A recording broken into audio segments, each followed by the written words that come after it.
दोस्तों स्वागत है आपका। तो आइए देखते हैं आज के टॉपिक्स के बारे में। तो सबसे पहले हम टाइप्स ऑफ सैटेलाइट्स के बारे में पढ़ेंगे, जिसमें कि जियो स्टेशनरी, जियो सिंक्रोनस और पोलर सैटेलाइट के बारे में जानेंगे। इसके बाद हम अर्थ की डिफरेंट टाइप्स ऑफ ऑर्बिट के बारे में जानेंगे और आखिरी में हम एस्केप वेलोसिटी के बारे में जानेंगे। चलिए शुरू करते हैं। तो दोस्तों, जियो स्टेशनरी सैटेलाइट के बारे में जानने से पहले आइए देखते हैं कि एक सैटेलाइट पृथ्वी के चारों ओर किस प्रकार से चक्कर लगाता है। यहाँ आप देख सकते हैं कि एक सैटेलाइट जो कि पृथ्वी से काफ़ी दूर स्थित है, काफ़ी धीमी गति से चक्कर लगा रहा है। वहीं एक सैटेलाइट जो कि पृथ्वी के समीप स्थित है, वह बहुत ही तेज़ गति से पृथ्वी के चारों ओर चक्कर लगा रहा है। तो इससे हमें ये मालूम पड़ता है कि जो सैटेलाइट पृथ्वी से काफ़ी दूर होता है, वह उसकी गति चक्कर लगाने की धीमी होती है। वहीं जो ग्रह पृथ्वी के समीप होता है, उसकी चक्कर लगाने की गति काफ़ी तेज़ होती है। इस वीडियो चित्र में हम एक तीसरे सैटेलाइट को देख सकते हैं, जिसके परिक्रमा करने की गति पृथ्वी की घूर्णन गति के बराबर है। तो इससे यह समझ में आता है कि एक निश्चित दूरी पर स्थित सैटेलाइट पृथ्वी की घूर्णन गति के बराबर ही गति से पृथ्वी के चारों ओर चक्कर लगाता है। और इस कक्षा से दूर स्थित सैटेलाइट काफ़ी धीमी गति से चक्कर लगाता है। वहीं इसके कक्षा से समीप स्थित सैटेलाइट काफ़ी तीव्र गति से पृथ्वी का चक्कर लगाता है। तो आइए अब जानते हैं जियो स्टेशनरी सैटेलाइट के बारे में। ये सैटेलाइट पृथ्वी की भूमध्य रेखा के परितः चक्कर लगाते हैं, यानी इनका जो पाथ होता है वह इक्वेटोरियल पाथ होता है। और इनके परिक्रमण की दिशा की बात की जाए तो यह दिशा पश्चिम से पूर्व की ओर होती है, यानी एंटी क्लॉकवाइज। अगर हम देखें तो हमारी पृथ्वी भी एंटी क्लॉकवाइज घूमती है और यह सैटेलाइट भी पृथ्वी की तरह ही एंटी क्लॉकवाइज घूमते हैं। और इनका परिक्रमण काल की बात की जाए तो वो भी 24 घंटे ही होता है। तो आइए एक वीडियो चित्र के माध्यम से जियो स्टेशनरी सैटेलाइट के बारे में जानते हैं। आप देख सकते हैं कि एक सैटेलाइट पृथ्वी के भूमध्य रेखा के ऊपर चक्कर लगा रहा है। इस सैटेलाइट की गति और दिशा पृथ्वी की गति और दिशा के समान है। पृथ्वी को अपने अक्ष के परितः एक चक्कर पूर्ण करने में लगभग 24 घंटे का समय लगता है। वहीं इन सैटेलाइट को भी पृथ्वी का एक चक्कर पूर्ण करने में लगभग 24 घंटे का ही समय लगता है। तो इस प्रकार से देखें तो यह सैटेलाइट भी पृथ्वी के सापेक्ष ही चक्कर लगा रहे होते हैं। ऐसी स्थिति में यह होता है कि इन सैटेलाइट को जब हम पृथ्वी से देखते हैं तो इनकी स्थिति कभी परिवर्तित नहीं होती, यानी ये आकाश में एक ही स्थान पर स्थिर दिखाई देते हैं। इस वीडियो चित्र में हम देख सकते हैं कि 35,786 किलोमीटर यानी लगभग 36,000 किलोमीटर की ऊंचाई पर पृथ्वी की भूमध्य रेखा के चारों ओर घूमता हुआ एक सैटेलाइट अपनी स्थिति में हमेशा एक ही स्थान पर बना रहता है, यानी इस सैटेलाइट का स्थान पृथ्वी के सापेक्ष में कभी परिवर्तित नहीं होता है। तो ऐसे सैटेलाइट को जियो स्टेशनरी सैटेलाइट या भू-स्थायी उपग्रह के नाम से जानते हैं। तो आइए अब देखते हैं इन सैटेलाइट के उपयोग के बारे में। तो इन सैटेलाइट का उपयोग मुख्यतः टीवी और रेडियो सिग्नलिंग में किया जाता है। जैसा कि आप देखते हैं कि जो हमारा डीटीएच एंटीना होता है, उसकी दिशा जो है एक फिक्स होती है। उसका कारण ये है कि जो हमारा सैटेलाइट है वो भी स्थिर होता है, इसी वजह से वह एंटीना भी एक ही दिशा में स्थिर रखा जाता है।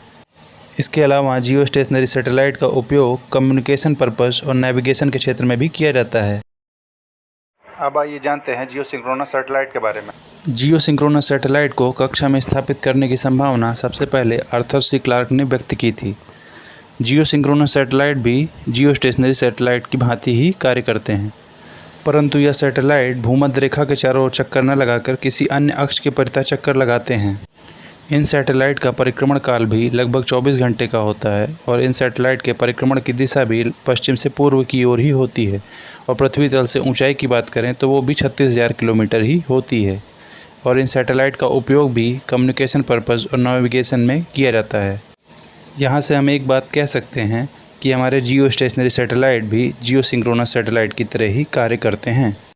इस वीडियो चित्र में हम बहुत सारे जियो सिंक्रोनस सैटेलाइट को अर्थ के चारों ओर घूमते हुए देख सकते हैं। तो आइए अब जानते हैं पोलर सैटेलाइट के बारे में।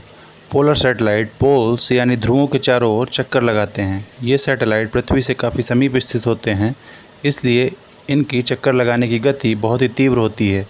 ये सैटेलाइट पृथ्वी का एक चक्कर मात्र 70 से 75 मिनट में ही कंप्लीट कर लेते हैं, इसलिए यह औसतन एक दिन में 15 से 18 बार पृथ्वी का चक्कर लगा सकते हैं। पोल्स के चारों ओर चक्कर लगाने के कारण इन सैटेलाइट की स्थिति लगातार बदलती रहती है। इन सैटेलाइट का उपयोग मुख्यतः मौसम के पूर्वानुमान में किया जाता है। इसके अलावा ये सैटेलाइट रिसर्च में भी प्रयोग किए जाते हैं। भू सर्वेक्षण तथा पर्यावरण संरक्षण के क्षेत्र में भी इन सैटेलाइट का प्रयोग किया जाता है। ये सैटेलाइट लो एल्टीट्यूड सैटेलाइट होते हैं, यानी इनकी पृथ्वी से ऊंचाई काफ़ी कम होती है। इनकी ऊंचाई सामान्यतः 500 से 800 किलोमीटर के बीच होती है। इनका परिक्रमण काल यानी एक चक्कर लगाने में जो समय है वो लगभग 70 से 75 मिनट का होता है। इस वीडियो चित्र में आप एक पोलर सैटेलाइट को पृथ्वी के चारों ओर चक्कर लगाते हुए देख सकते हैं। ये सैटेलाइट उत्तरी ध्रुव तथा दक्षिणी ध्रुव के चारों ओर चक्कर लगाते हैं। पृथ्वी की घूर्णन गति के कारण इनकी स्थिति लगातार बदलती रहती है।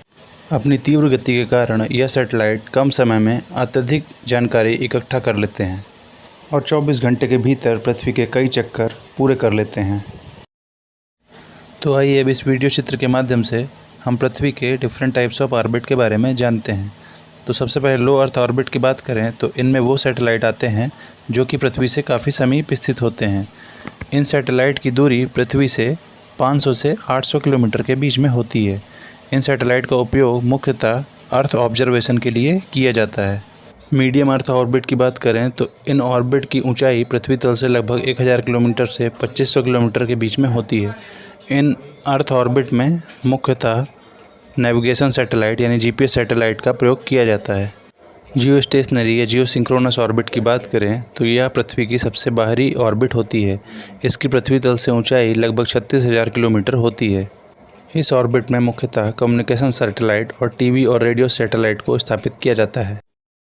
तो आइए अब पलायन वेग के बारे में जानते हैं। पलायन वेग वह न्यूनतम वेग होता है जिससे किसी पिंड को पृथ्वी की सतह से ऊपर की ओर फेंकने पर वह पृथ्वी के गुरुत्वीय क्षेत्र के बाहर निकल जाता है और पृथ्वी पर लौटकर कभी वापस नहीं आ पाता। पृथ्वी पर पलायन वेग का मान 11.2 किलोमीटर प्रति सेकंड होता है, यानी 11.2 किलोमीटर प्रति सेकंड की रफ्तार से किसी वस्तु को ऊपर की ओर फेंकने पर वह वस्तु पलायन कर जाती है, यानी वस्तु पृथ्वी पर वापस कभी नहीं आ पाती। किसी सैटेलाइट का कक्षीय वेग √GRE होता है तथा पृथ्वी तल से पलायन वेग √2GRE होता है, यानी पलायन वेग कक्षीय वेग का √2 गुना होता है। यदि कोई सैटेलाइट एक कक्षा में चक्कर लगा रहा है और उसके वेग √2 गुना बढ़ा दिया जाए तो ऐसी स्थिति में वह सैटेलाइट अपनी कक्षा से बाहर निकल जाएगा। इसे आप इस इक्वेशन VE = √2VO से समझ सकते हैं। आज की क्लास में इतना ही। Thanks for watching this video. अगर आपको वीडियो पसंद आई हो तो वीडियो को लाइक करें और ऐसे ही और वीडियो देखने के लिए चैनल को सब्सक्राइब करें। Thank you.